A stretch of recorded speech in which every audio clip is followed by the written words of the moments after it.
¿Qué tal? Bueno, Buenas tardes.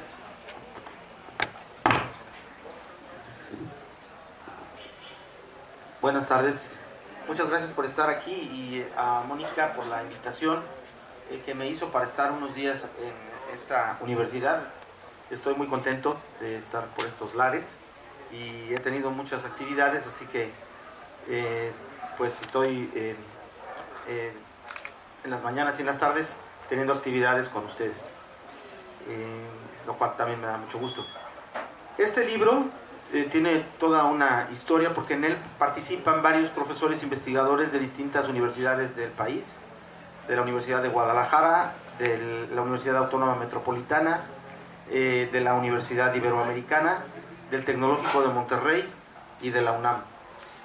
Entonces a mí me tocó coordinar a este equipo de profesores y lo primero que hicimos fue tratar de hacer una investigación de tipo cualitativo que ampliara los resultados de la encuesta nacional sobre discriminación que hace el CONAPRED cada cierto tiempo, 2009, 2012.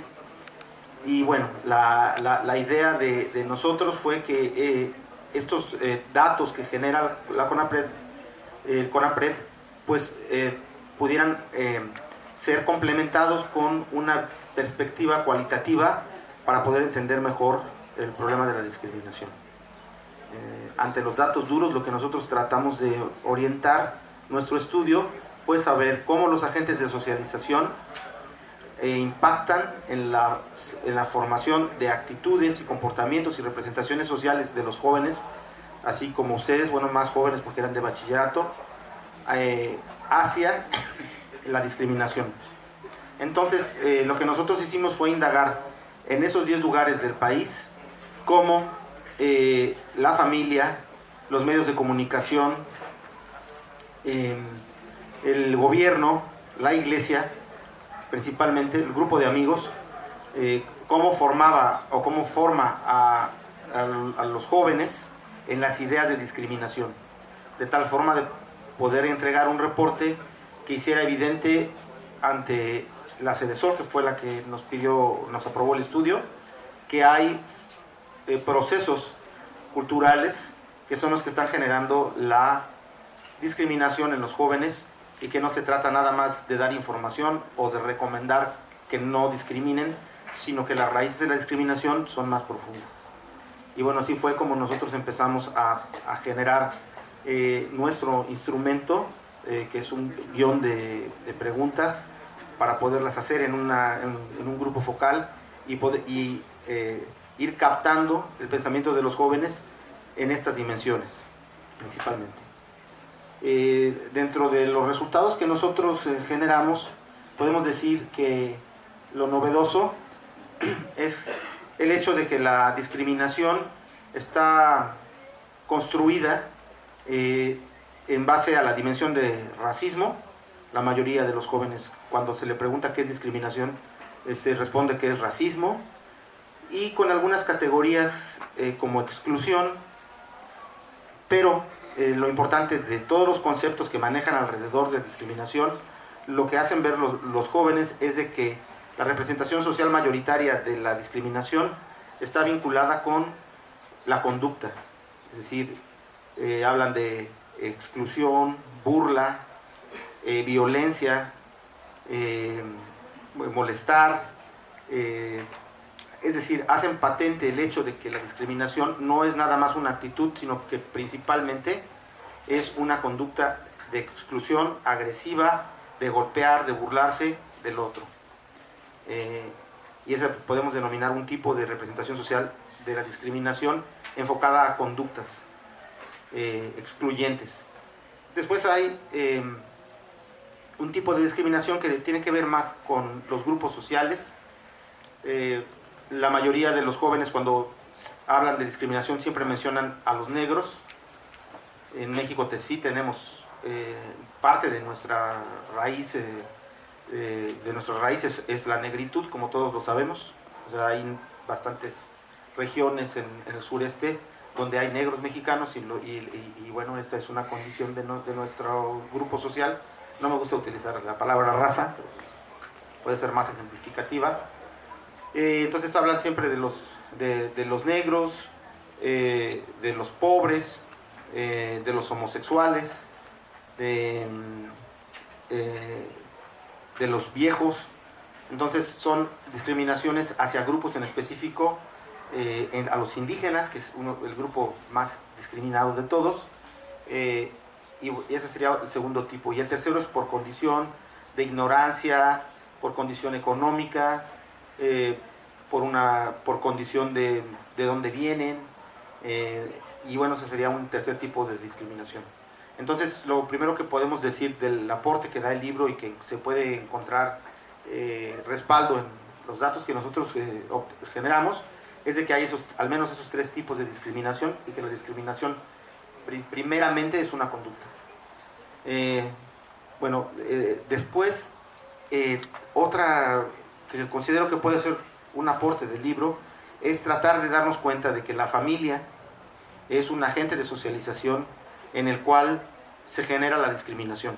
Nosotros en nuestro libro, en cada uno de los lugares donde hacemos la investigación, retomamos los discursos que son más significativos de las entrevistas grupales, y hay evidencia de eso, ¿no? Por ejemplo, una joven de bachillerato de Chetumal, que habla de que ella tiene una preferencia sexual muy clara, que es lesbiana, y entonces cuando su madre se dio cuenta, le empezó a insultar, le empezó a calificar, y desde entonces pues su madre le dice que tiene que ir al doctor o cualquier otra de esas tonterías, y el problema es de que ella a esa edad tan joven aprende a la discriminación en su casa.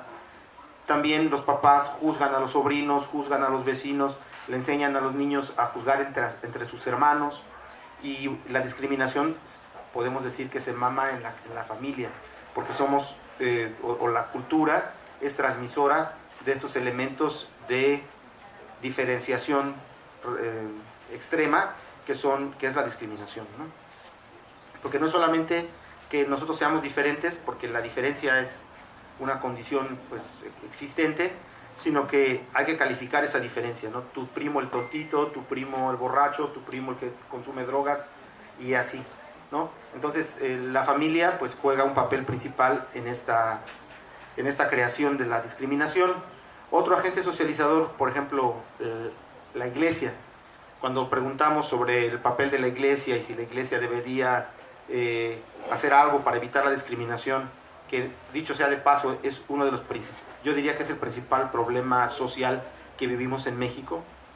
El problema aquí es de que dicen, bueno, pero en la iglesia nos enseñan a diferenciarnos de la iglesia de enfrente, ¿no? De las otras religiones, y los jóvenes, que son muy inteligentes, dicen, bueno, pues si nosotros somos hijos de Dios y Dios es único, ¿por qué nos enseñan a discriminar, a minusvalorar al otro que piensa distinto porque es de otra religión, ¿no? Y llegan a la conclusión de que la iglesia es una promotora de la discriminación, porque además la iglesia general,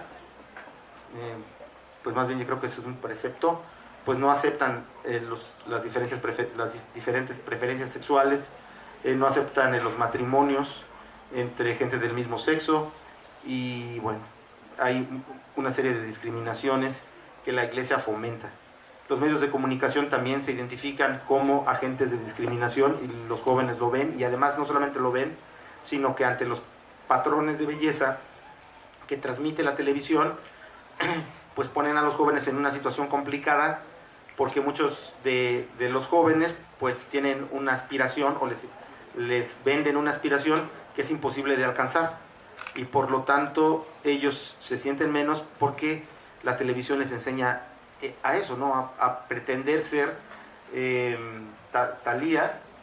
Bueno, no es, creo que se quedó en mis tiempos, ya no sé ni quién está, pero debe ser alguna otra delgadita bonita que no tengo el gusto de conocer, pero bueno, ese era el patrón de hace algunos años, y que siempre está permanente esa figura como un ideal que al final se vuelve en una discriminación, porque las jóvenes no lo alcanzan, y en el caso de los hombres lo mismo, ¿no?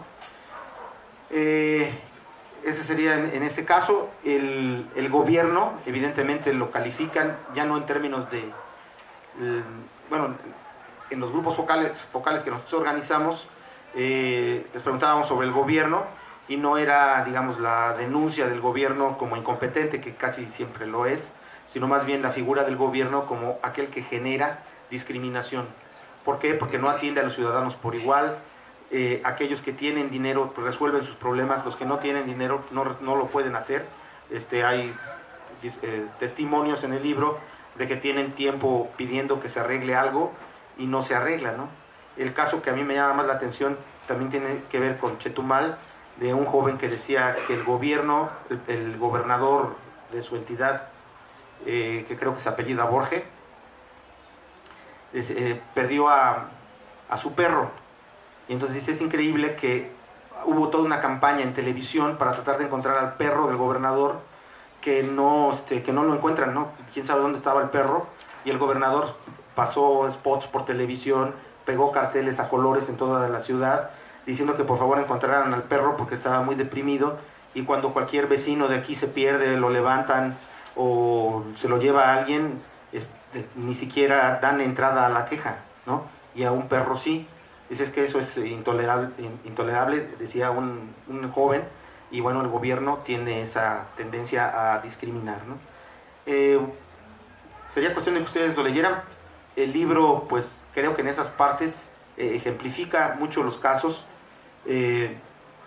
Entre los mismos jóvenes se discriminan cuando van a la escuela por la manera de peinarse, por la manera de vestirse, por la música que escuchan, y eso en realidad pues a muchos jóvenes sí lo sienten, ¿no? Si hay alguien que le gusta la cumbia y se expresa por el uso de la cumbia con otros y se enfrenta a compañeros que son rockeros, pues empiezan las burlas, empiezan la discriminación y los calificativos, y en ese ambiente pues es donde prepondera el bullying por cuestiones tan elementales que no deberían tener mayor motivo de conflicto, como los gustos musicales o la forma de peinarse o la ropa que usan. Y ese, digamos, es una queja constante de los jóvenes que participan en nuestro estudio al respecto de sus propios compañeros. Otra cuestión que es interesante es cuando nosotros les preguntamos si puede haber algún beneficio en discriminar, si es bueno discriminar. Y los jóvenes, muchos dicen que sí. Dice, es bueno discriminar. Y bueno, ¿por qué es bueno discriminar? ¿No? Si estás ofendiendo o lastimando a alguien, dice, no, porque cuando yo a alguien le digo que es gordo, o le pongo un apodo de que es un marrano, de que es un puerco, de que es un elefante, lo obligo a que reflexione y que sea mejor, porque entonces se va a poner a dieta si es que yo lo estoy molestando, y entonces va a hacer algo mejor por él. Y si a alguien que no se baña le digo tal cosa, pues entonces de alguna forma lo estoy beneficiando para que lo haga, ¿no? Digamos que hay una idea. Y también, por ejemplo, en muchos jóvenes el bullying, que también debe ser algo que se debería incorporar a las lecturas que se hacen sobre el bullying, se conforma como norma social. Es verdad que el bullying es una cosa aberrante y además muy dañina para la salud mental de aquel que lo sufre, a cualquier edad, pero lo que sí es cierto, lo que nos pudimos nosotros dar cuenta, es de que el bullying se conforma como una norma de trato y que es aceptada por la mayoría, ¿no? Y algunos dicen, bueno, a mí a veces me toca que me buleen, pero yo después me buleo a otro, y bueno, en el fondo nos queremos, ¿no? Entonces hay una justificación sobre este trato discriminatorio, de aceptar esas normas, y que es muy profundo, es una cultura que hay que erradicar definitivamente. Al final, cuando nosotros les preguntamos si ellos piensan que la discriminación algún día va a desaparecer, está un 50% que dice que sí y otro 50% que dice que no va a ser posible. Los que dicen que sí también tienen peros, dicen, bueno, sí puede ser que desaparezca algún día la discriminación si trabajamos con los niños desde muy pequeños, si se trabaja con los niños y les enseñan otras normas, otros valores, el respeto. Principalmente la idea es de que si uno empieza a reeducar a los pequeños, ellos crecerán sin esta idea de la discriminación. Y los otros, los que dicen que no va a ocurrir eso, Dicen que es un proceso que tiene siglos, donde hay diferencias en este mundo y donde va a ser muy complicado que de la noche a la mañana todos seamos iguales, porque hay grupos que les interesa pues que permanezca esa diferencia, y hace lo posible por que esa diferencia sea evidente, y son los que promueven la discriminación. Pues básicamente sería esta la idea del libro, que como decía Mónica, pues participamos varios autores, a mí me tocó coordinarlos, y bueno, a pesar del problema, un problema que como siempre hay en todos los proyectos, o no llegan los recursos, o se tarda 1 año, 2 años o 3 años en salir porque no liberan presupuestos, finalmente lo tenemos. Hay unos ejemplares en la biblioteca, no traje ejemplares para ofrecérselos porque ya no tenemos libros, pero está en la biblioteca, y también se puede conseguir en la Google Store, y también en la tienda de iPad, ¿cómo se llama? iStore, iTunes. En iTunes y en la de Android de Google, ustedes pueden comprarla. Y bueno, eso es todo lo que les quería yo comentar, y ojalá lo puedan revisar, se van a entretener, creo. Muchas gracias.